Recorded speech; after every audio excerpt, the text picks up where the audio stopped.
Voici un secteur où il est facile de rédiger un projet professionnel. Le secteur de la santé. Vous avez certainement rencontré des personnes qui vous ont dit qu'elles voulaient devenir docteur parce qu'elles voulaient soigner des personnes, soigner des gens. Certainement qu'elles ont vu des personnes mourir d'une maladie ou des parents même atteints d'une maladie. Donc elles se sont engagées à combattre ces maladies-là. Donc pour ces personnes-là, le moyen de se venger de ces maladies, de ces situations, c'est de devenir travailler dans la santé afin d'éviter que d'autres personnes meurent ou souffrent de ces maladies-là. Donc pour ces personnes-là, le but est très clair. La motivation est réelle, elle est fondée. Donc il n'y a pas d'ambiguïté dans la réalisation ou dans la rédaction de ce projet professionnel. Et en général, elles arrivent, elles parviennent à atteindre le but, à réaliser ce projet professionnel.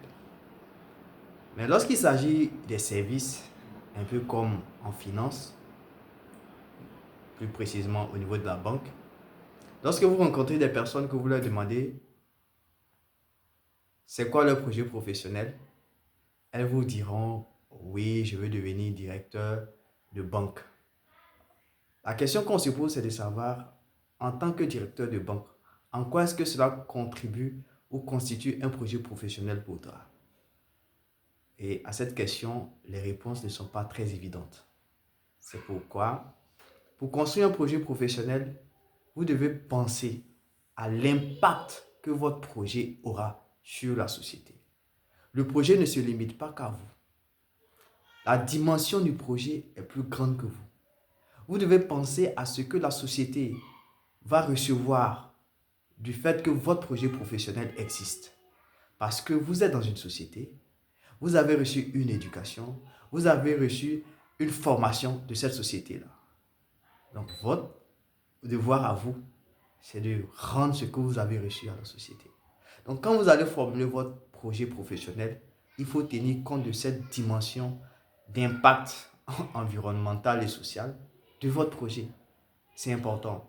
Je prends par exemple le cas d'une personne qui veut faire de l'élevage d'escargots. Ok? Elle a décidé de se lancer dans cette activité parce que pour elle, ça permet de contribuer à la diversité dans, on va dire, à la biodiversité. C'est important. Ça a un but ou un impact écologique. C'est important. Ça contribue également à nourrir des familles. C'est aussi important. Au niveau alimentaire, l'impact, il est réel. Donc, pour cette personne-là, elle va se rapprocher de tous ceux qui sont dans le domaine. Elle ne ratera aucune occasion de se rapprocher des personnes qui sont dans l'élevage d'escargots.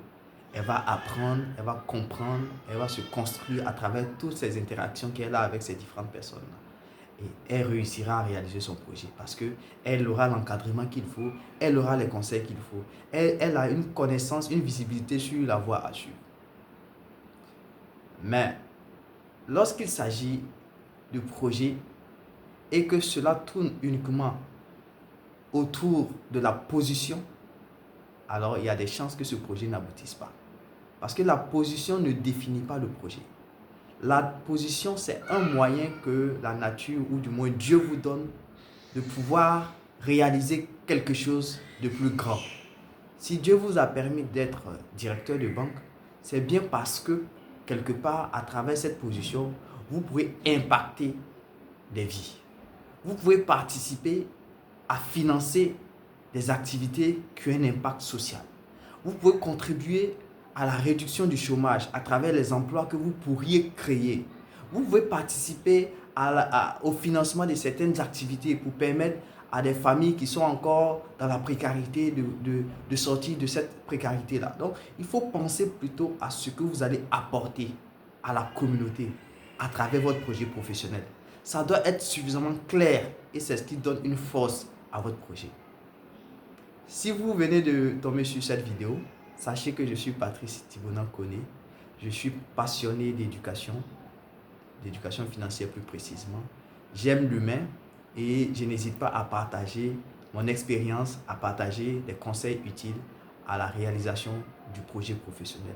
Plusieurs personnes que j'ai rencontrées à la question de savoir quel est ton projet professionnel, elles n'étaient pas très convaincantes, très claires dans la présentation de ce projet-là. Donc c'est pourquoi j'ai voulu faire cette vidéo pour vous inciter à penser à votre projet professionnel, à le réaliser dès maintenant, à le rédiger dès maintenant. N'attendez pas d'avoir 10 ans, 20 ans de carrière avant de penser projet professionnel. Le projet professionnel commence dès le premier jour où vous prenez conscience du fait que vous existez et que vous avez quelque chose à apporter à la société.